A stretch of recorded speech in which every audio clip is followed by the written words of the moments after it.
Hey, good morning. I just wanted to share a phenomenon that had happened to me when I was living with somebody in their home a couple years ago.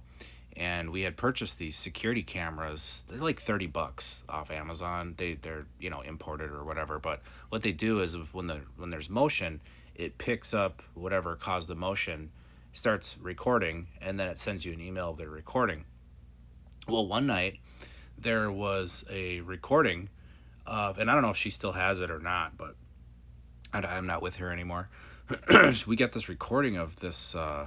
It came in where this it's the camera started glitching, and then there was like a rush of air that was recording, and then all of a sudden there was this white hand and like forearm that appeared in front of. Was it the forearm?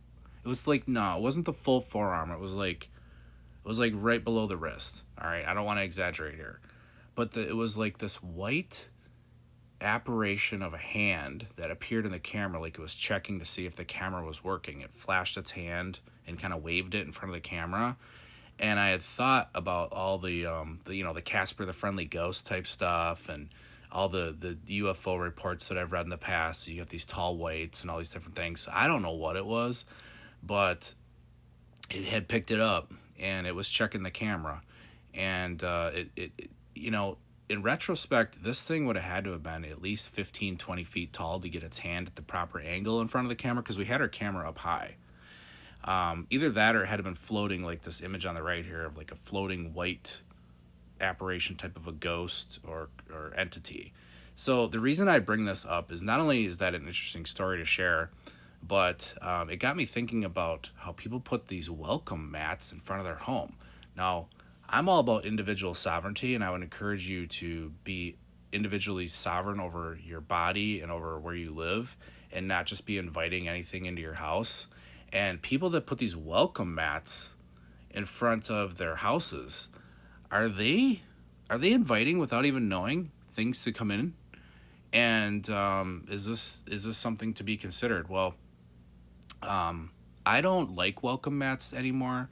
I got rid of mine, and just because I don't know if you guys remember, but in vampire lore, I think Bram Stoker put this out, and it could be wrong. A lot of times these type of things will come in the house anyway. I do believe without our permission, which is another reason not to deal with them and kick them out verbally, and not grant them permission into your life. But if by chance there are entities that do require permission, like the vampire cartoon here, it says, "And what are you supposed to be?" And it says, "I'm a vampire." And then she says, "Well, come in. I'll get you a cup of hot chocolate." And versus like this card over here on the right says it's a creature called a burglar on some card game. It says, "As long as it's your turn, blood burglar has lifelink."